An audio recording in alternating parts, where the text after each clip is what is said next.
Sejam novamente bem-vindos ao curso de transmissão de calor aplicada. Estes vídeos têm objetivo de reforçar as aulas práticas realizadas no Centro Universitário da FEI, em São Bernardo do Campo.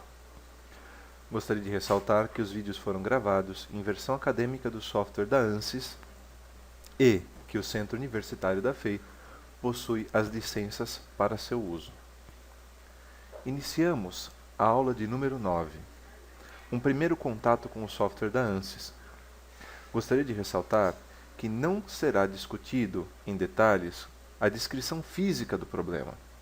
Este tutorial serve apenas para indicar os passos realizados da simulação, uma vez que as descrições detalhadas já foram realizadas em sala de aula. Para abrir a plataforma de solução da ANSYS, vai iniciar todos os programas ANSYS 15.0 e Workbench 15.0. Neste curso, trabalharemos essencialmente com o ANSYS FX, que resolve problemas de fluidodinâmica e transferência de calor.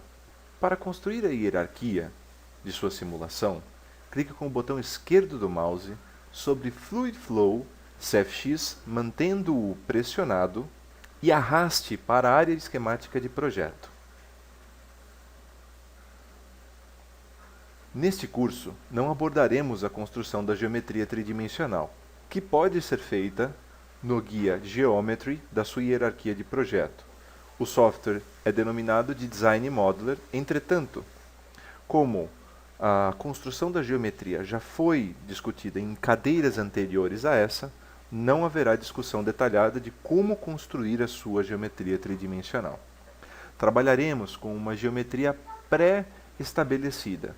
Para importar a geometria pré-construída em outro software de CAD, recomenda-se o formato STEP. Nesta aula utilizaremos um pré-construído. Para fazê-lo, clique com o botão direito em Geometry, na área esquemática de projeto, Import Geometry e Browse. Aponte o arquivo dentro da sua pasta Downloads, provavelmente, aula 9 tubo.stp e clique em Abrir. Como a geometria foi previamente estabelecida, dê um duplo clique com o botão esquerdo do mouse sobre Mesh para abrir o módulo de construção ou módulo de discretização ou de construção de malha. Como este é o primeiro contato com o software, não realizaremos a edição do tamanho dos elementos. Faremos uso apenas das condições padrão do software que estima a dimensão dos elementos em função das características geométricas da sua peça. Para construir a malha, clique com o botão direito do mouse sobre Mesh e Generate Mesh. Obviamente, obtivemos uma malha que não é adequada para a solução desse problema. Sabemos que é necessário uma grande quantidade de elementos nas proximidades de parede para capturar adequadamente os efeitos da camada limite. Entretanto, para visualizar as discrepâncias, manteremos a malha da forma como ela está. Você pode visualizar as informações da malha clicando em Mesh.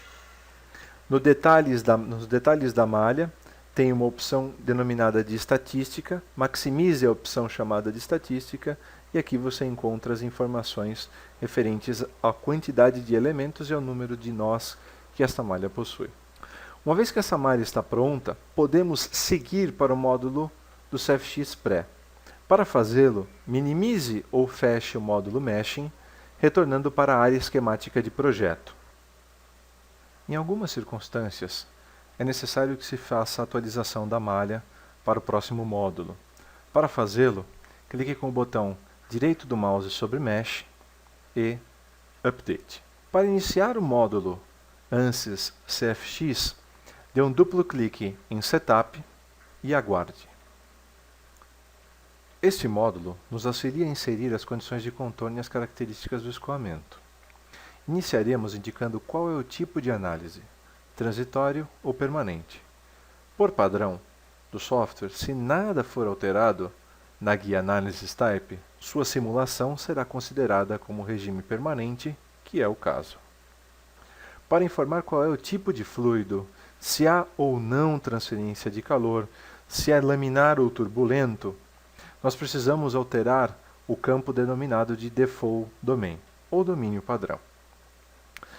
Para realizar esse procedimento, dê um duplo clique do mouse em Default Domain.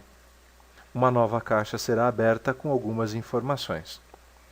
Nosso escoamento, dentro da tubulação, essa é a região interna da tubulação, passa a 25 graus. Obviamente, existem outros materiais que poderiam ser utilizados, mas nesse caso, nós estamos trabalhando com ar a 25 graus.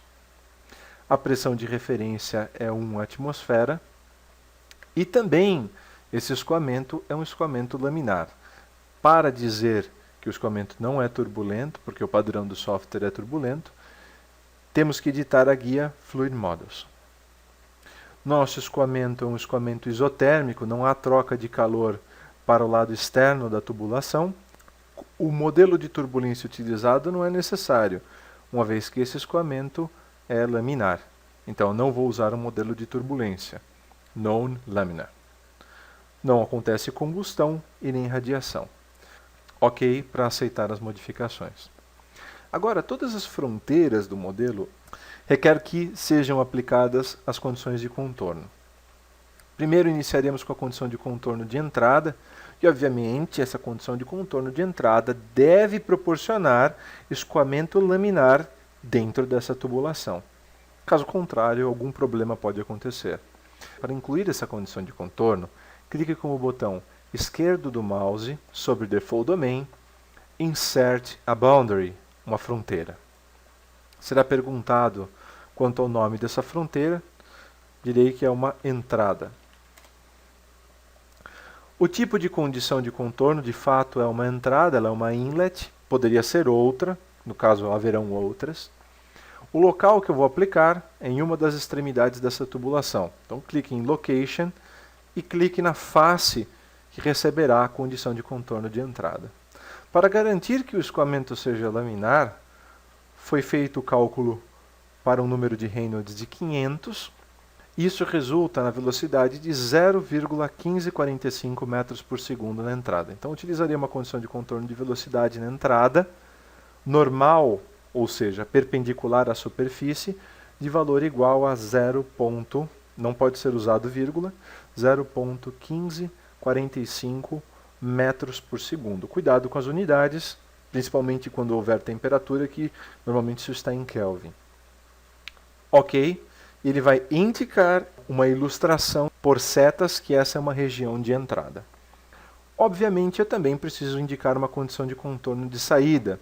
Estou imaginando que o fluido esteja sendo jogado para o ambiente. Para construir a condição de contorno de saída é o mesmo procedimento. Botão direito em Default Domain, inserir a boundary, uma fronteira. O nome dessa fronteira é saída. Evite o uso de acentos, porque isso pode causar algum tipo de problema durante o processamento. Ok? Agora não é mais uma condição de contorno do tipo entrada, mas sim uma saída. A face que eu vou selecionar é a face oposta, então farei uma rotação com a câmera para que eu possa selecionar a face oposta, marco a opção Location, clico na face. Agora eu preciso dizer quais são os detalhes dessa condição de saída. Clico em detalhe das condições de fronteira, obviamente laminar subsônico, e eu vou dar um valor de uma pressão média de saída igual a 0. É como se eu estivesse jogando o fluido para o ambiente, que está a 1 atm, por conta da pressão de referência indicada no Default Domain. Clico em OK. Eu tenho a condição de contorno de entrada e a condição de contorno de saída. Obviamente, eu ainda tenho que dizer que que essa região lateral é uma parede. Tudo que eu não disser para o software, ele automaticamente assume como condição de contorno de parede e joga a informação em Default Domain Default. Se eu der um duplo clique em Default Domain Default, ele marca que a face lateral desse meu tubo possui uma condição de contorno do tipo de parede. No detalhe das condições de contorno, ele fala No Slip Wall, que considera o princípio da aderência. Em algumas circunstâncias, você pode usar a opção de Free Slip Wall para evitar usar o princípio de aderência, ou seja, a velocidade não vai ser igual a zero na parede. Em alguns casos isso é interessante. Obviamente não aparece opção de rugosidade, isso acontece por uma única razão. Escoamentos laminares, a rugosidade não é relevante. Clico em OK. E agora eu tenho o setup das minhas condições. Coloquei todas as condições de contorno necessárias para essa simulação. Abaixo eu tenho o controle da solução, que me dirá quantas iterações serão realizadas, qual é o erro médio quadrático que eu estou assumindo para a simulação, quais são as equações que estão sendo resolvidas e algumas guias de opção, que são as opções avançadas. No caso, como não tem transferência de calor, equação da conservação de massa e quantidade de movimento são suficientes para resolver esse problema. Como não há mais nada para ser indicado neste módulo, nós podemos prosseguir para a parte de solução. Para fazê-lo, minimize ou feche o CFX Pré e volte para a área esquemática de projeto. Obviamente, durante a aula, nós já entramos em detalhes sobre a solução, o método de solução do ANSYS CFX. Aqui nós simplesmente iremos dar continuidade ou fazer a solução sem entrar em grandes detalhes. Clique com o botão direito em Solution e Update. O processo de solução pode demorar alguns segundos. Quando o processo estiver finalizado, haverá uma indicação com um checkbox igual ao do campo superior, dizendo que a solução está concluída. Duplo clique em Results para poder fazer a análise dos resultados. Obviamente, não haverá indicação nenhuma sobre as informações do modelo. Isso porque há necessidade de que você solicite as informações. Todo o campo do fluido foi previamente calculado e eu tenho que criar regiões para poder enxergar qual é a minha solução. Para visualizar um perfil de velocidades, eu tenho que criar uma linha. Entretanto, eu gostaria de ver uma seção, um corte na seção transversal dessa tubulação para poder visualizar, por exemplo, a velocidade, um mapa de cores indicando a velocidade. Para fazer isso, eu preciso criar uma região em corte. Então, o primeiro passo para poder visualizar a minha análise é facetar ou cortar em trechos. Eu virei aqui no guia Location e vou criar um plano. O nome padrão, plano 1. Aonde eu quero esse plano? Eu quero esse plano que seja coincidente com YZ, mudo o método que está de XY para YZ, na região axial desse cilindro, e x igual a 0. X igual a 0 coincide com o centro da minha circunferência. Isso aconteceu porque durante o processo de desenho do CAD desse modelo, o 000 de referência coincide com o centro dessa circunferência. Caso contrário, não funcionaria. Apply, e ele criará automaticamente um plano de corte. Sobre esse plano, eu posso pedir as informações de pressão, temperatura, velocidade e assim por diante. Para não sobrepor o mapa de cor que será criado com esse plano, nós vamos esconder o plano, desmarcando o checkbox ao lado do Plane 1. E agora eu criarei um mapa de cores. Para criar o mapa de cores, clique no ícone Contour, ou então inserir a Contour. O nome do Contour vai ser Contour 1 mesmo, que é o mapa de cores. Ok. Aonde será aplicado o meu Contour? Na parede? Bom, se eu quero ver velocidade na superfície que é a parede, eu veria apenas velocidade igual a 0. Não. Eu gostaria de ver a velocidade do escoamento dentro dessa tubulação, no plano que eu criei, que é o plano 1. Qual é a variável que eu gostaria de ver? Pressão? Nesse caso, eu estou interessado mais em visualizar a velocidade. Velocidade. Qual é o número de camadas e qual é a escala de cores que eu quero usar? Eu posso usar uma infinidade e até criar uma escala de cor. A escala de cor do tipo arco-íris, ela é bastante razoável para visualização. O vermelho indicará uma região de maior, um gradiente, uma velocidade relativamente maior, e o azul indicará a velocidade nula ou próxima de zero. E o número de gradientes. No caso, os 25 gradientes é bem razoável para visualização. Você poderia usar simplesmente 11, não alteraria grandes coisas. Meu fluido vem desta região e vai para esta região. Como eu dei velocidade uniforme em toda essa superfície, à medida com que ele adentra a tubulação, o perfil de velocidades vai se alterando. Uma coerência que eu estou interessado em visualizar é se de fato a velocidade é considerada como sendo igual a zero na parede, porque é o princípio da aderência, isso deve ser garantido. E à medida com que se caminha ao longo da coordenada z, na verdade z negativo, contrário a esse eixo, o perfil de velocidades deve se tornando cada vez mais próximo do parabólico. Entretanto, essa figura, ou a forma com que nós temos essa figura, ela não é razoável para conseguir enxergar esse tipo de característica. Para que eu consiga enxergar adequadamente esse tipo de característica, eu devo obrigatoriamente construir uma linha ou alguma outra forma que me permita ver o perfil paraboloide. Existem diversas maneiras de fazer isso. A exata, que é por forma de gráficos, ou a em função de vetores, que é uma questão muito mais ilustrativa do que propriamente dita precisa. Tentaremos construir o perfil de velocidades em função da construção de uma linha. A linha pode ser construída acessando o menu na parte superior, Location Line. O nome para a linha, utilizaria o nome padrão, Line 1. E aqui você deve informar os pontos. É mais fácil clicar na tela, associar esses pontos em função dos cliques, e posteriormente fazer as edições, do que propriamente tentar encontrar os pontos, a menos que você tenha toda a sua geometria muito bem mapeada. Vou construir o meu perfil de velocidades mais próximo da região de saída, isso porque eu gostaria de pegar o perfil que tem um formato muito mais paraboloide do que na região de entrada. Posso criar várias linhas para ver os vários perfis que se formam ao longo do comprimento do cilindro. Marco o ponto 1, clico em uma das extremidades do tubo, marco o ponto 2, clico numa extremidade inferior do tubo, obviamente relativamente próximo.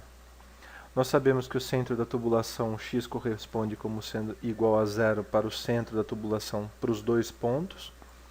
Devo ter a coordenada máxima para o ponto 1 e mínima para o ponto 2 para a coordenada y. Para manter a coordenada máxima, arrasto a barra para uma das extremidades, a máxima em y e a inferior máxima mínima em y. Uma é máxima e outra em mínima. Desculpe.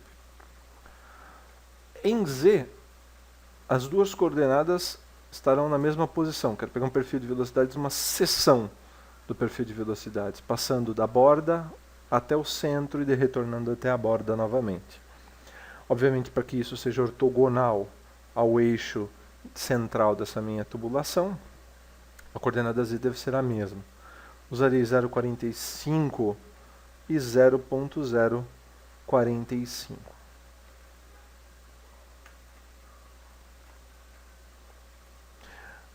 Nessa região eu tenho o número de amostras que essa linha colhe. Se eu usar a opção cortar, ele pega o máximo de pontos que passa por essa região. Se eu tiver muitos elementos, ele pegará muitos pontos. Se eu tiver poucos elementos, ele pegará poucos pontos. Sugestão é utilizar a opção Cut, a menos que você queira pontos igualmente espaçados. Pronto. Para visualizar, ou a tentativa de visualizar o perfil de velocidades, eu posso fazer de uma forma só visual por vetores. Para fazer esse procedimento, eu vou esconder o mapa de cores e irei criar um perfil, a aplicação de uma condição de vetores sobre essa linha. Clique na opção na guia superior Vetores. O nome padrão para esse tipo de indicação de pós-processamento eu vou dar como vetor 1 mesmo. Aonde é aplicado? É aplicado sobre a linha 1. Sem fator de redução, para pegar menos ou mais pontos, isso não vem ao caso nesse exato momento. e simplesmente Apply. Ele criou em todo o domínio computacional. Isso por quê? Porque eu pedi para que ele aplicasse sobre o Location, o Plane 1.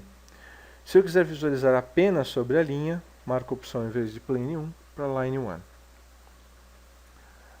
Esta é mais ou menos a forma que nós temos de um perfil de velocidades para um escoamento laminar. Obviamente, como não tem informação do primeiro elemento, eu fico sem informações das camadas mais próximas à parede, porque meus elementos são relativamente grandes nas bordas das paredes, próximas paredes, por conta da minha malha ser relativamente pobre. Eu também tenho outra opção, que é fazer esse perfil de velocidades em função de um gráfico. Nota que eu quero colher as informações dessa linha no eixo Y com os valores da velocidade na direção Z, W. Para fazer esse procedimento, eu tenho que construir um gráfico, chart, guia superior, procure o ícone chamado de chart, clique no ícone, o nome gráfico 1 mesmo, é um gráfico do tipo XY, abscissa ordenada. Quais serão os dados colhidos? Por exemplo, os dados colhidos são da linha 1. Todas as informações que ele pegar, ele vai pegar da linha 1. No eixo das abscissas, eu quero que ele marque para mim a variável y, que é o contador de posição. E no eixo das ordenadas, eu gostaria que ele me plotasse o valor da velocidade. Velocidade na direção z, que é velocity w. Apply. Bom, este é o perfil de velocidades que nós temos nessa região. Essa é a variável y, esse daqui é o meu perfil de velocidades. Nota que existe algumas descontinuidades nesse gráfico, isso é por conta de uma quantidade de elementos relativamente pobre que nós temos. A velocidade também não está sendo considerada como sendo zero na parede, isso porque a sua quantidade de elementos nas proximidades de parede é muito pequena. Eu posso forçar para que a velocidade seja igual a zero na parede, mudando para a opção de híbrido, e a descrição do que é híbrido e conservativo já foi feita em sala de aula. Nota que a descontinuidade tornou-se ainda um pouco mais agressiva, se eu pudesse dizer dessa forma. Como é que eu faço para ter um perfil mais próximo de um paraboloide nesse caso? Significa que meus resultados nesse ponto ainda são dependentes da minha discretização. Então significa que eu tenho que ter mais elementos para esse modelo. Para fazer esse procedimento, eu não devo refazer toda a simulação desde o primeiro passo ao último. Todos os passos estão linkados, eu só simplesmente preciso editar um e atualizar toda a solução e fazer a nova análise dos resultados. Então eu vou retornar no módulo de construção de malha. E sobre as superfícies que recebem condição de contorno de parede, eu vou usar um artifício chamado de inflation, que são elementos prismáticos colocados de forma organizada nas proximidades de parede, com taxa de crescimento. Para incluir essa camada de elementos prismáticos, eu clico com o botão direito em Mesh, inserir um inflation. Será perguntado qual é a geometria é o tubo, e qual é a superfície que recebe essa camada de elementos prismáticos. No caso, a superfície é a superfície lateral dessa tubulação. Apply. Qual é o tipo de opção do inflation que nós estamos usando? Essa, por padrão do software, é a transição suave. Mas não necessariamente eu tenho a exclusividade para usar a transição suave. Em alguns casos, como a camada limite é relativamente pequena em escoamentos turbulentos, que não é o caso, a camada limite no caso da tubulação vai até o centro da tubulação, mas para o escoamento laminar dentro desse tubo. Mas no caso de um escoamento turbulento, a espessura da camada limite ela é relativamente pequena. Então é mais interessante, ao invés de usar uma transição suave, utilizar uma condição de uma espessura fixa, que é o mais convencional. Então eu vou usar uma espessura total da camada de elementos prismáticos. Nota que até o centro eu tenho 25 milímetros, então eu não vou fazer com que, do ponto de vista de construção de malha, você não consegue fazer com que essa camada chegue até o centro da tubulação usando este software. Então eu vou usar, por exemplo, 20 milímetros de camada de inflation, de espessura total da camada de inflation. Quantas camadas eu estou colocando? 5 camadas com fator de crescimento de 1.2. Significa que se a primeira camada tiver 1 milímetro, a próxima terá 1,2, a próxima 1,44 e assim por diante. Ele vai fazer com que essas 5 camadas caibam em 20 milímetros. Para a gente conseguir enxergar o que eu estou tentando dizer, é mais fácil construir a malha. Então, para gerar a nova malha, botão direito em Mesh e Generate Mesh. A malha é construída, obviamente ele muda o formato de malha para tetraedros, eram hexaedros, por uma única condição. Este software de construção de geração automática de malhas não consegue, para malhas hexaédricas, construir a camada de elementos prismáticos. Então ele muda para a malha do tipo tetraédrica. Obviamente a quantidade de elementos que eu tenho aqui é muito pequena, então a minha resposta não destoaria muito da que eu já tenho da simulação anterior. Então neste caso eu colocarei mais elementos dentro dessas camadas. Então aqui eu tenho 1, 2, 3, 4, 5 camadas. Para fazer a edição da quantidade de camadas que nós utilizaremos, clique em Inflation e altere o número de camadas. Utilizarei umas 25 camadas nesses 20 milímetros. Botão direito do mouse em Mesh e Generate Mesh. Bom, a camada de Inflation chegou basicamente até o centro da tubulação. Fato curioso, porque nas outras versões isso normalmente nunca acontecia. Eu tenho elementos suficientes para conseguir visualizar o perfil de velocidades, o desenvolvimento do perfil de velocidades desde a parede até o centro da minha tubulação. Uma vez que isso está realizado, nós podemos retornar para a área esquemática de projeto. Eu não editarei passo a passo novamente, eu simplesmente clico em Update Project e aguardo alguns instantes. Retornando após o término da solução, nós vamos retornar para a região, para o módulo de resultados, onde nós temos um novo perfil de velocidades. Esse perfil está muito mais parecido com o perfil parabólico. Obviamente meu tubo é relativamente curto, então a dimensão suficiente para que o meu perfil de velocidade se tornasse totalmente desenvolvido não foi atingido, mas eu já tenho uma menor quantidade de gradientes que não são contínuos. Bom, para essa aula, que é uma aula introdutória, nós vimos como colocar algumas condições de contorno, algo sobre edição da região, que é a região da camada limite, edição da malha para a região da camada limite, um pouco de pós-processamento, e acredito que isso seja razoável para um início. Desde já agradeço a atenção dos senhores. Muito obrigado.